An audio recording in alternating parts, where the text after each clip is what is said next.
আমরা এই সময় 1 লিটার জলে লিকুইড ন্যানো ইউরিয়া এটি 2 ml এবং তার সঙ্গে সঙ্গে ম্যাগনেসিয়াম সালফেট 3 গ্রাম দুটি একসঙ্গে মিশিয়ে সকালবেলা সূর্য ওঠার আগে ভালো করে সব গাছগুলি স্নান করিয়ে দেবে। নমস্কার বন্ধুরা, আমি বাপন নিয়ে চলে এসেছি চন্দ্রমল্লিকার আবার একটি নতুন ভিডিও আপনাদের প্রিয় বং গ্রিন নেচার চ্যানেলে।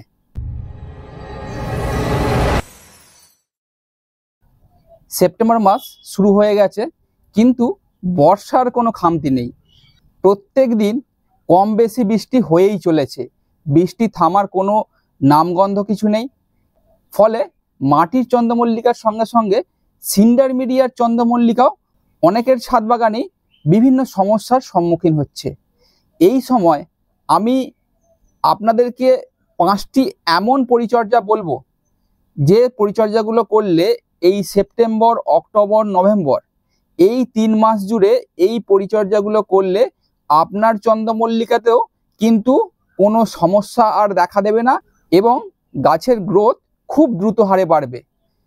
আমার বিগত চন্দ্রমল্লিকা সিরিজের বিগত ভিডিওগুলো আপনারা দেখেছেন কিভাবে চন্দ্রমল্লিকা আস্তে আস্তে আমি বড় করে তুলেছি। আজকে আপনারা দেখতে পাচ্ছেন এইখানে আমার চন্দ্রমল্লিকাগুলোর বর্তমান অবস্থা।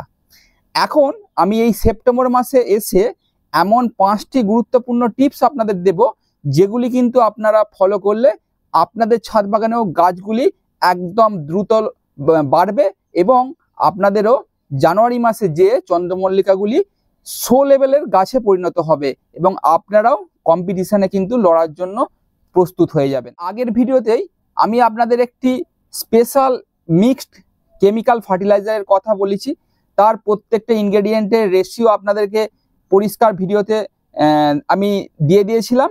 আমি এই ভিডিওর আই বাটনে সেই ভিডিওটি আবার দিয়ে দেব, দরকার হলে আপনারা দেখে নিতে পারেন। সেই ফার্টিলাইজারটা যেমন ইউজ করছেন আপনারা ইউজ করবেন। মাটির মিডিয়া হলে সপ্তাহে 2 দিন আর সিন্ডার মিডিয়া হলে সপ্তাহে 4 দিন, এবং যে সমস্ত মাইক্রোনিউট্রিয়েন্ট এবং আপনারা পেস্টিসাইড, মাইটিসাইড যেমন ব্যবহার করছিলেন ব্যবহার করবেন। এই সময় আমি এই সেপ্টেম্বর মাসে এসে যে 5টি গুরুত্বপূর্ণ টিপস আপনাদের দেব, সেই টিপসগুলি কিন্তু আপনারা অবশ্যই মেনে চলবেন, তাহলে কিন্তু আপনার গাছও একদম ফিট এবং সবুজ সতেজ হয়ে থাকবে।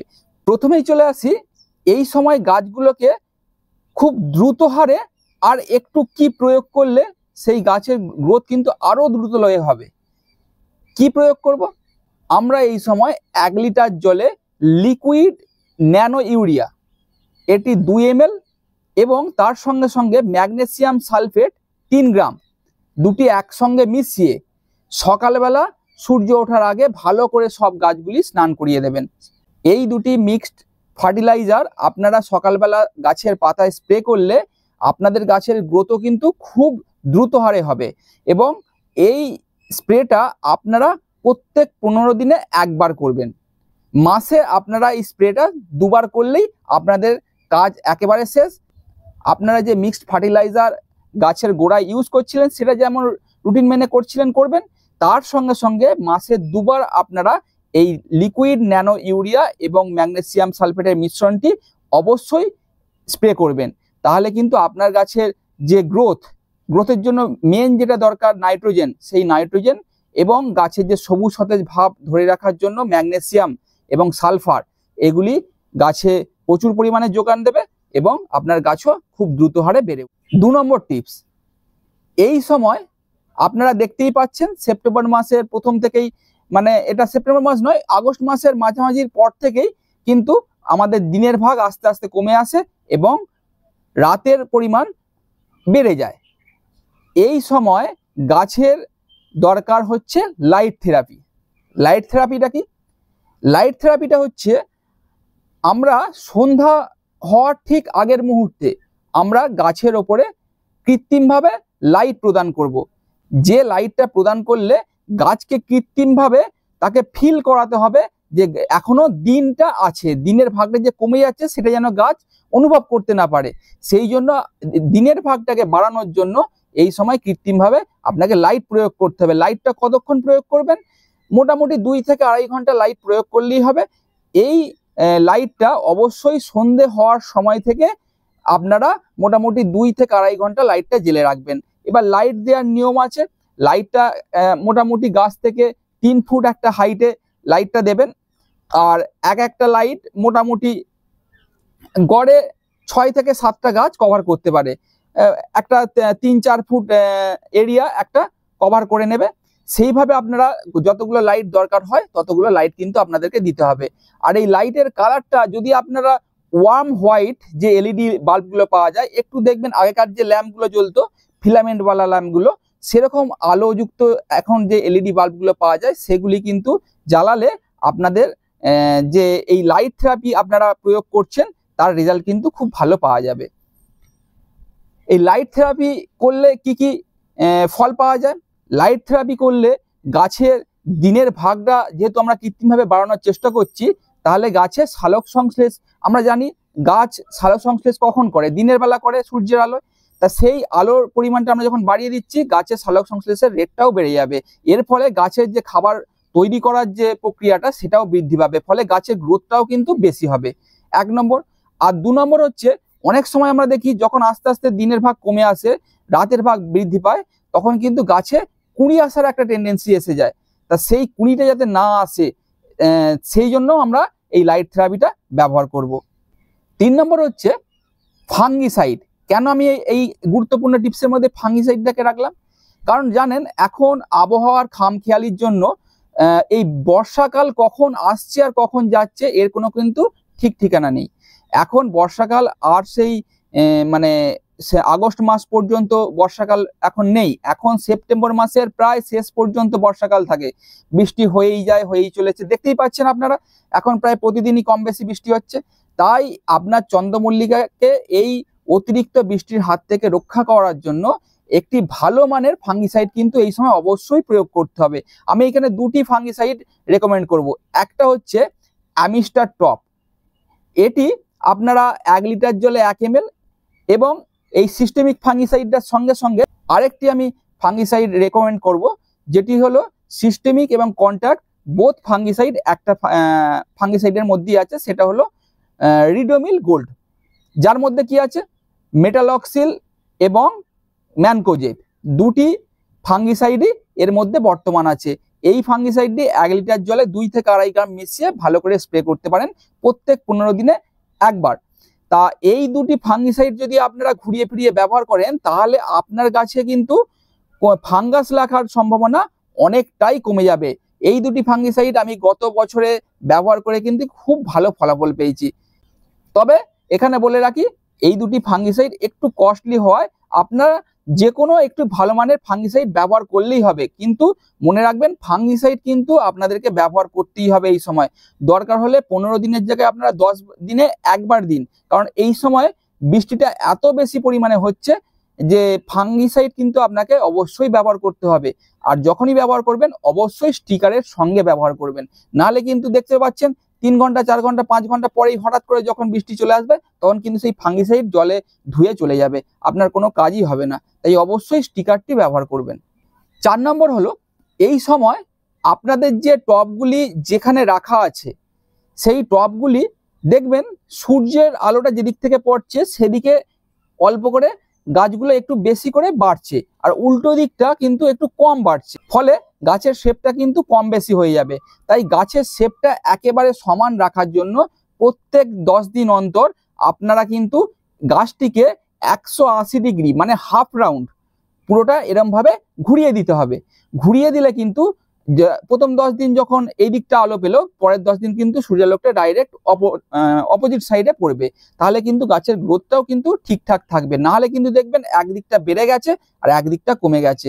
আরেকটি কথা, অবশ্যই এই বৃষ্টির সময় টবগুলো কিন্তু ছাদ থেকে একটু চাগিয়ে রাখতে হবে। সেটা আপনারা কোনো স্ট্যান্ডের ওপর রাখতে পারেন, বা 3টে কোনো স্টোন চিপস বা পাথরের টুকরো দিয়ে সেই টবটাকে সামান্য চাগিয়েও রাখতে পারেন। এটা কিন্তু অবশ্যই খেয়াল করে দেখবেন যে এই টিপসগুলো মেনে চললে কিন্তু আপনার গাছের গ্রোথ কিন্তু দুর্দান্ত হবে এবং আপনার গাছও কম্পিটিশন লেভেলের হবে। আর 5 নম্বর এবং সবচেয়ে গুরুত্বপূর্ণ যেটা বিষয়, পেস্টিসাইডস। এই সময় গাছগুলি অনবরত বৃষ্টির জল পেয়ে যাচ্ছে এবং গাছের গ্রোথ তরতরিয়ে হচ্ছে এবং কচি পাতা অনবরত গাছ থেকে বেরোচ্ছে। এই সময়েই কিন্তু পোকামাকড় আক্রমণ, যত কচি পাতা বেরোবে পোকামাকড় আক্রমণ কিন্তু তত বেশি হবে। সেই পোকামাকড়ের আক্রমণগুলোকে রোধ করার জন্য আমরা কিন্তু নিয়মিত পেস্টিসাইড প্রয়োগ করব। এখানে আমি 2-3টি পেস্টিসাইডের কথা বলবো।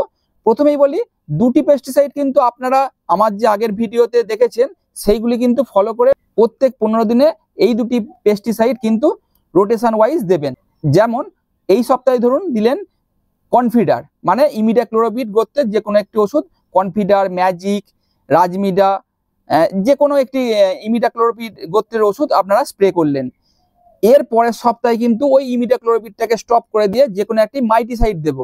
সেখানে আপনারা কাকা, তারপরে ইন্টারপিড, এগুলো আপনারা ইউজ করতে পারেন। এর ফলে আপনার একাধারে বিভিন্ন পাতার শোষণকারী, মানে রস শোষণকারী পোকামাকড় যেমন থ্রিপস, অ্যাফিডস, জ্যাসিডস, এইগুলো যাবে। তার সঙ্গে সঙ্গে কাকা বা ইন্টারপিডে আপনার গাছে কিন্তু মাকড়ের আক্রমণ রোধ করবে। এবার আর একটা কথা বলে রাখি, এই সময় কচি পাতা খাওয়ার জন্য কিন্তু দেখবেন অনেকের গাছে ল্যাদা পোকার আক্রমণ হচ্ছে। ল্যাদা পোকা কি করবে, কচি পাতাগুলো চিবিয়ে খেয়ে নেবে এবং গাছগুলিকে মানে পাতা অল্প কিছুদিনের মধ্যেই কিন্তু একেবারে শেষ করে দিতে পারে। তাই ল্যাদা পোকা আক্রমণ রোধ করার জন্য আপনাদেরকে কয়েকটি পেস্টিসাইডের কথা আমি বলবো। যেমন প্রথমেই বলি প্রোফেক্স সুপার, কিং ডক্সা, ওস্তাদ, ডাসবান, ফাইটার 505, এগুলি আপনারা যে কোনো পেস্টিসাইড 1 লিটার জলে 1 ml মিশিয়ে ভালোভাবে স্প্রে করবেন। আর যে কোনো পেস্টিসাইড হোক, মাইটিসাইড হোক, অবশ্যই বিকেলবেলা সূর্য ডুবে যাওয়ার পর গাছে স্প্রে করবেন। এই পেস্টিসাইডগুলি স্প্রে করলে কিন্তু আপনার গাছগুলিও কিন্তু পোকামাকড়ের আক্রমণ থেকে অনেকটাই সুরক্ষিত থাকবে। এবার এই বৃষ্টিতে দেখবেন একটু কম হলেই গাছে একটি নতুন পোকার আক্রমণ শুরু হবে, যেটা হচ্ছে সাদামাছি। আপনারা সবাই চেনেন। এই সাদামাছির আক্রমণ যদি একবার বেশি পরিমাণে ঘটে যায়, আপনার গাছের বৃদ্ধি কিন্তু টোটালি স্টপ করে দেবে। সাদামাছি এতটাই বাজে একটি পোকা, মানে যেটি গাছে একবার সার্বিকভাবে ধরে গেলে গাছের গ্রোথ কিন্তু একেবারে টোটাল স্টপ করে দেয়। এই সাদামাছি রোধ করার জন্য আমি আপনাদেরকে 2-3টি পেস্টিসাইডের কথা বলবো। প্রথমেই বলে রাখি, একটি দুর্দান্ত কম্বাইন্ড ওষুধ ওসিন এবং ক্রিটাপ। ওসিন দেবেন লিটারে 1/2 গ্রাম এবং ক্রিটাপ দেবেন লিটারে 1 গ্রাম। এই 2টি পেস্টিসাইড আপনারা মিশিয়ে 1 লিটার জলে আপনারা ভালো করে গাছে স্প্রে করে দেবেন, তাহলে কিন্তু সাদামাছি একেবারে বিনষ্ট হয়ে যাবে। এরপরেই আরেকটি ওষুধের কথা বলি, মনোসিল এবং এক্কা। এই 2টি ওষুধও যদি আপনারা কম্বাইন করে দেন, লিটারে 1 ml মনোসিল এবং 1 গ্রাম এক্কা, তাহলেও কিন্তু সাদামাছি অনেকটাই নিয়ন্ত্রণ হবে। এছাড়াও আছে ট্র্যাপ, একটি জৈব পেস্টিসাইড। তাছাড়া আপনারা দিতে পারেন পেগাসাস, 1 লিটার জলে 1 গ্রাম, ট্র্যাপ 1 লিটার জলে 1.5 ml। আপনারা এগুলো ইউজ করলেও কিন্তু সাদামাছি অনেকটাই রোধ করতে পারবেন।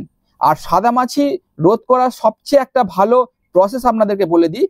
প্রত্যেক দিন এই বৃষ্টিটা কমে যাওয়ার পর যখন সাদামাছির আক্রমণ ঘটবে, তখন যদি আপনারা সাদামাছি আক্রমণ ঘটার আগে যদি প্রত্যেক দিন আপনারা সকালে এবং সন্ধ্যাবেলা গাছে যদি ঠান্ডা জল আপনারা স্প্রে করতে পারেন, তাহলে কিন্তু সাদামাছি অনেকাংশেই আক্রমণটা কম হয়। তাই প্রত্যেক দিন আপনারা সকালে এবং রাতে ঠান্ডা জল দিয়ে গাছগুলি ভালো করে স্নান করিয়ে দেবেন। এতে কিন্তু অনেক পোকামাকড়ের আক্রমণ কম হবে। এই 5টি টিপস আপনারা যদি ফলো করেন, তাহলে কিন্তু আপনার গাছেও কিন্তু কোনো সমস্যা দেখা দেবে না এবং গ্রোথ তত্তরিয়ে হবে। আজকে এই পর্যন্তই। ভিডিওটি ভালো লেগে থাকলে অবশ্যই লাইক করবেন এবং আমার কমেন্ট সেকশনে আপনার মূল্যবান মতামত লিখে যাবেন। আর এরকম ছাদ বাগান বিষয়ক আরও ভিডিও দেখতে হলে অবশ্যই বং গ্রিন নেচার চ্যানেলটিকে সাবস্ক্রাইব করে রাখুন। ধন্যবাদ।